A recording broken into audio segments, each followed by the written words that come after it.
prostitution is always a story of violence that starts from inside, from home. It starts when you're a minor, when you're 12 or 13 or 10 or 14. Either your father or your brother or your close family, and the home is the place you have to escape from. This is how prostitution starts. I remember hearing from one of the survivors, and I use it every time saying, well, this is not the oldest profession in history. Actually, the oldest profession in history is pimping.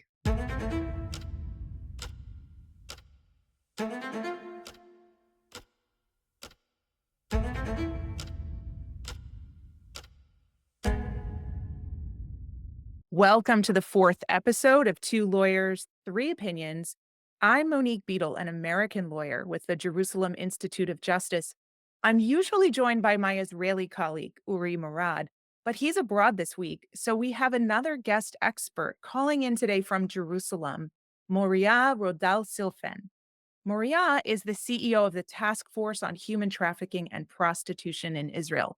The Jerusalem Institute of Justice has been working collaboratively with the task force for many years, advancing legislation that is aimed at stopping violence against women and girls by suppressing demand for prostitution, aiming legal penalties at sex buyers and pimps rather than women and children who are exploited in the sex industry.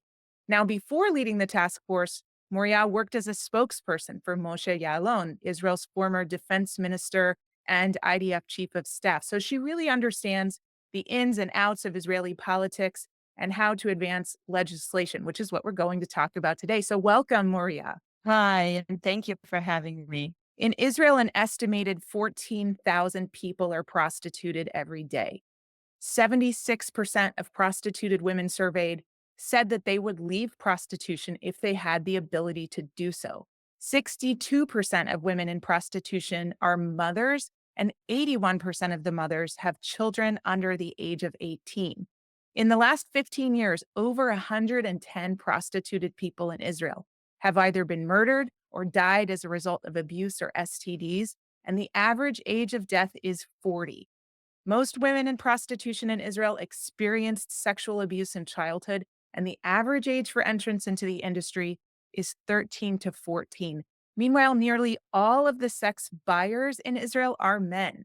These are ordinary men, married men, fathers, businessmen, politicians. They pay money to pimps to buy themselves the illusion of consent.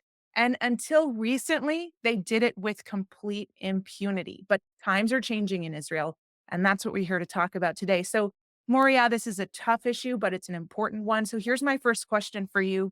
Why did you get involved in the struggle to end prostitution in Israel and to stand up for the rights of prostituted people? And what's the source of your personal motivation?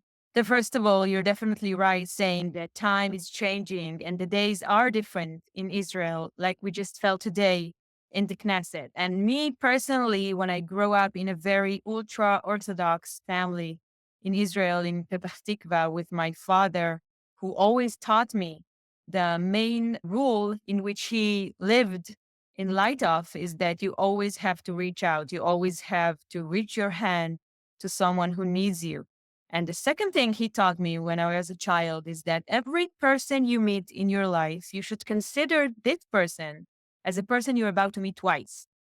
So if someone is reaching out for your help, never know when you will be the one to ask for help. And maybe this person will be the one to assist you. So every person you meet twice, and always reach out for someone who needs help. That's my Jewish values that were part of my childhood. And when I was very young, it was for me obvious that my life will be dedicated, first of all, for activism, changing systematic problems, lobbying to change systematic problems, and always to reach out to the most weakened women in society, in Israeli society. So that's what I'm trying to do. Let's talk about your day in the Knesset. You just wrapped up what you said was a beautiful day. So, what happened today? So these are historical days of passing the law. We're talking about the law of the consumptions of to prohibit the consumption of prostitution. And just today, we had 5 different Knesset members, men and women from all parties, taking their 3 minutes time to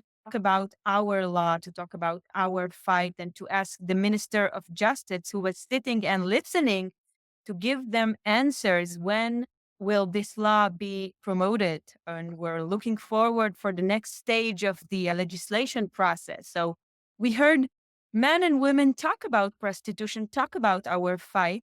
It was touching moments for us to see that we have the Knesset with us with Let's the talk fight. about the logic of this model that we're promoting together.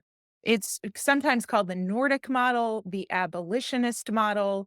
It's a relatively new Israeli law that places penalties on sex buyers and pimps rather than women and girls. So, why would you not regulate the industry like is done in the Netherlands or Austria or Germany?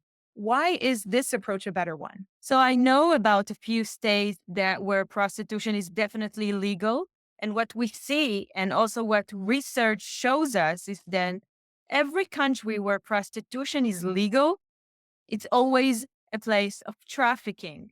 Think about it, like places like Germany, where everyone can go and pay for sex, is a place where the demand is so high that you can't find enough German women with a German citizenship that will come and do prostitution. So you have to find more and more fresh blood, sorry for saying, more and more women that will agree to be in prostitution. So you start bringing weakened women from neighbored states like Ukraine, like Eastern Europe.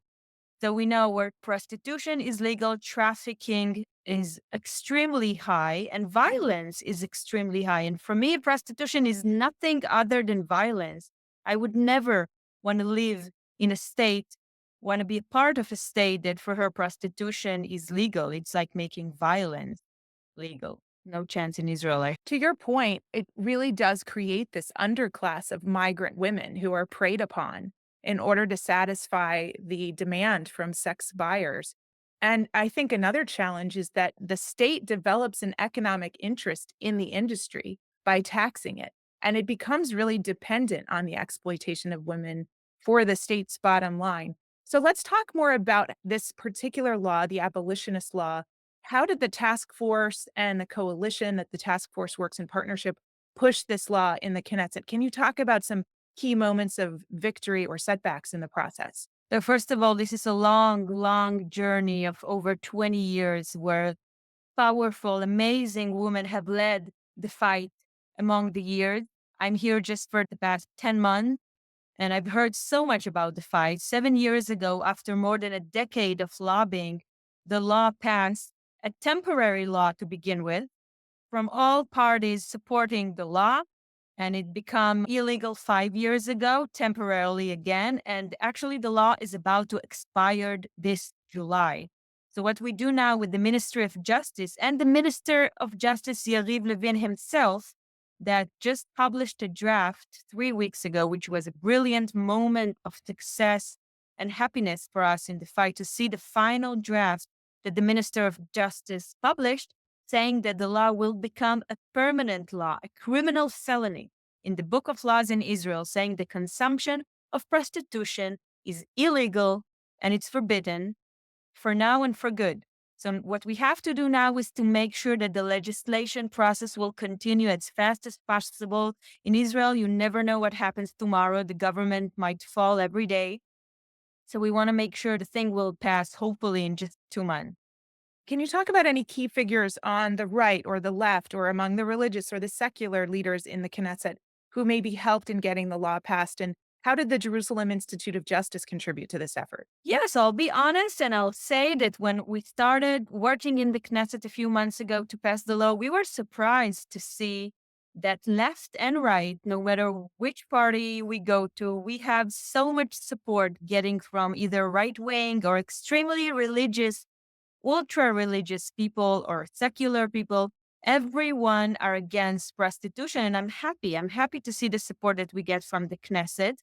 And also, 7 years ago, when the law passed with big, big media support, it was a really strong combination between Shuli Mualem from the right and Zahava Galon from the left. Two beautiful women that you would never imagine can do something like that together. It brings me much optimism to see that things can be done together in a cooperation, no matter what is your political way of perspective. And regarding the Jerusalem Institute, they are such an important organization in the coalition against prostitution. And we go long, long back of things that we do together to help women that need aid, that need legal free help, women that was trafficked, and we work together closely.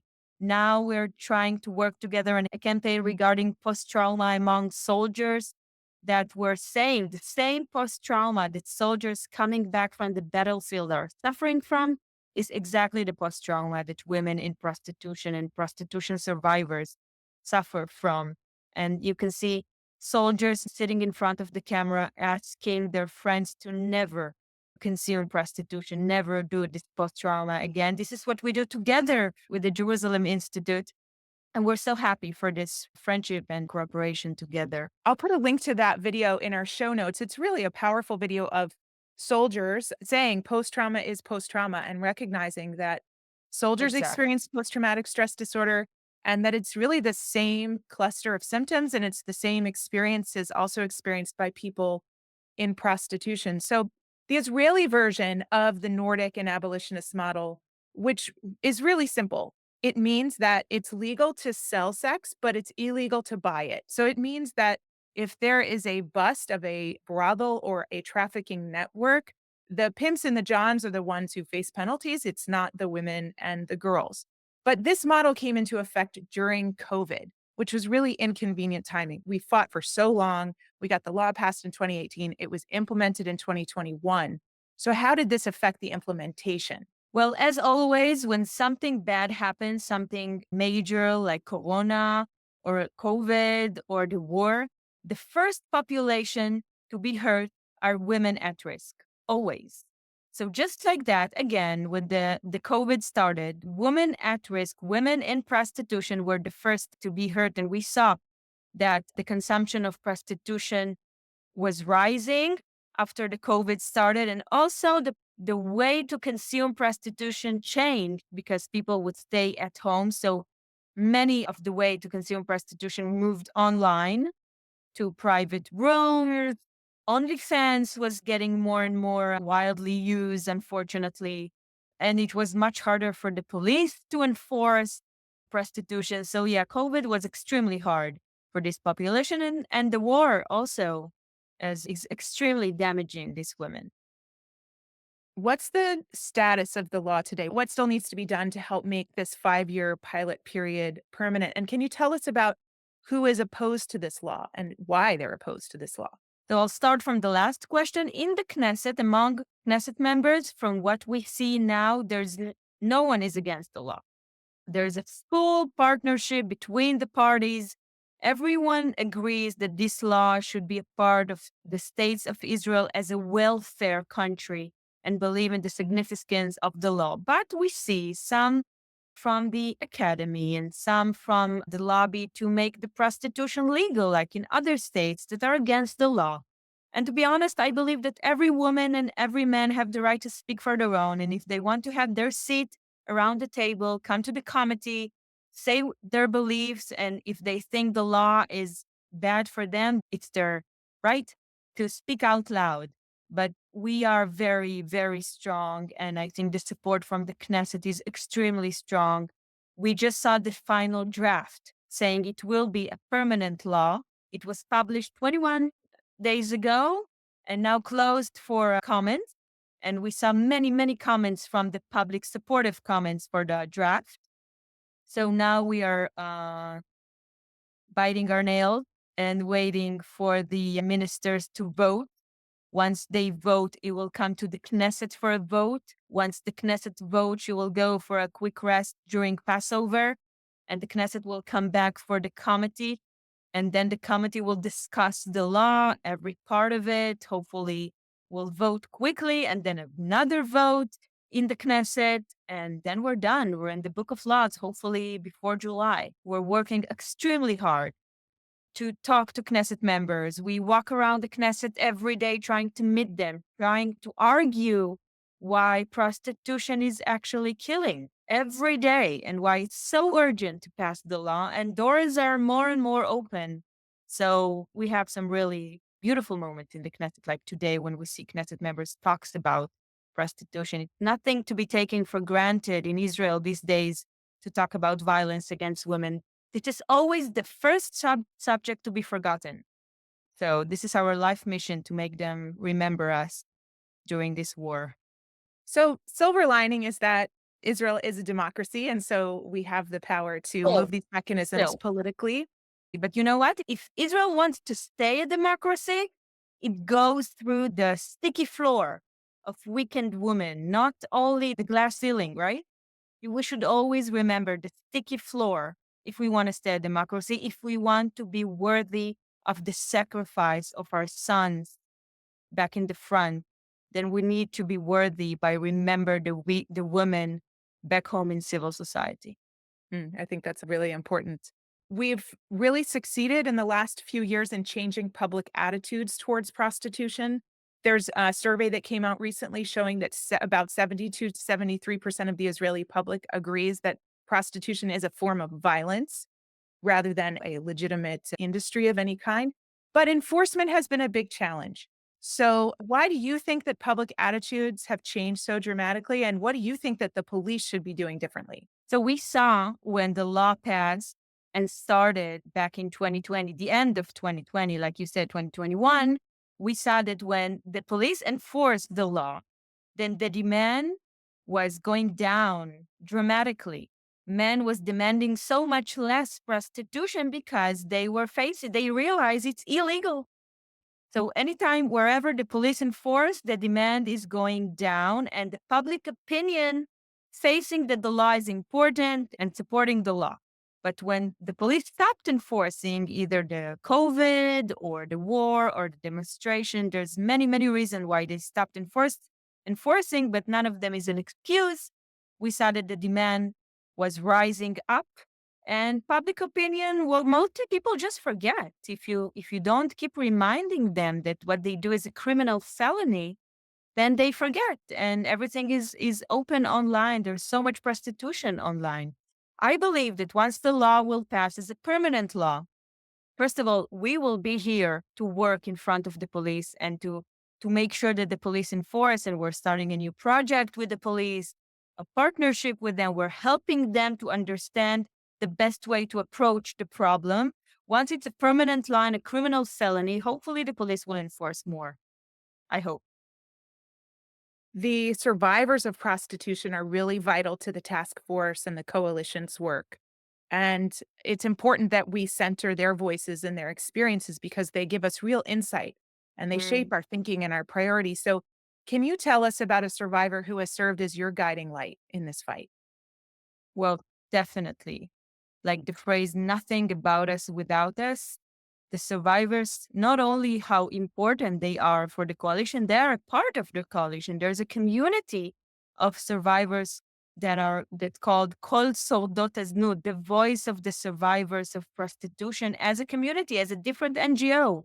They're inside the coalition and a part of it. Every Knesset member that we meet, every time we enter into the Knesset, we never come on our own because I never take myself as a person who can tell their life stories without them right beside me, helping me. And it's been a very special friendship. And to be honest, when I started my position 10 months ago, they told me the first thing I have to do is meet the survivors. And I did on my first week.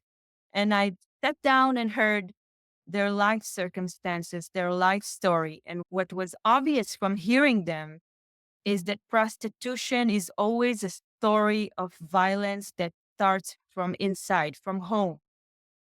It starts when you're a minor, when you're 12 or 13 or 10 or 14. Either your father or your brother or your close family. And the home is where the risk is happening. The home is the place you have to escape from. This is how prostitution starts. Me personally, I would never believe prostitution is a choice. Never, especially from hearing their stories. And there's one quote that I remember hearing from one of the survivors, and I use it every time saying, well, this is not the oldest profession in history. Actually, the oldest profession in history is pimping. Hmm. Think about it. The only thing is that men used to write history, so they would never right that pimping is the oldest history, right? But no girl would bring herself into prostitution. So that's the oldest violence in history. So they make me know so much more. And I'm so proud to have them with me every day. We're together every day. I'm going to use that in my own advocacy that the oldest profession is pimping. Pimping. I think it captures the issue in such a succinct way. Yeah. Moria, thank you so much for joining the podcast today and for your leadership in this major push to advance the rights of people who are exploited through prostitution. If you are listening and you're wondering, what's the most vital takeaway here? You should know that Jerusalem Institute of Justice and the task force have been working together for many years to end prostitution in Israel, but that 2025 is a pivotal year in this struggle. As Moria explained earlier, the Knesset has adopted a 5-year pilot program that implements a new law that puts penalties on pimps and buyers, not on women and children. But that law is set to expire this summer, and we are fighting to make it permanent. So JIJ contributes to this fight in a way that's rooted in our capacity as a legal organization. We help push the law in the relevant Knesset committees, but mostly we provide free legal aid to women and girls who are trying to exit the industry. Everyone who leaves is drowning in legal issues. Their visa is expired, or they never had a valid visa to begin with. Maybe their passport has been confiscated, and they face mounting debt, credit card debt, tax debt. But what's especially toxic is their debt to loan sharks. These are the very people who may have sucked them into the industry in the first place, and they continue to profit off of their exploitation. So we work to disentangle them and get them set on a path towards dignity.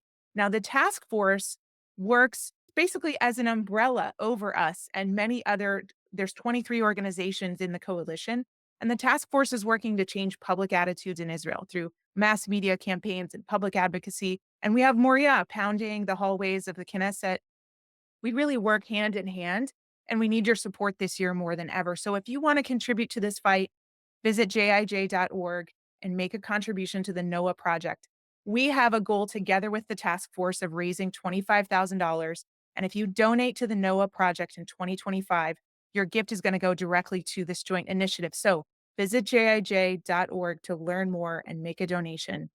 So I just want to say thank you, Monique, for this wonderful opportunity to talk about prostitution. For me, it's my life's mission, and every chance that I get to talk about the violence that's still happening in Israel daily, happening to women, mostly women, that still have a tag price on their body and still have to live with this kind of life circumstances. For me, it's an honor to even have the chance to talk about it. So, first of all, thank you.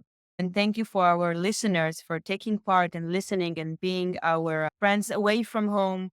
For us, you're our partners for the fight and for the change. And I do believe Israel can get a better place to live in, a better democracy, a better country for myself.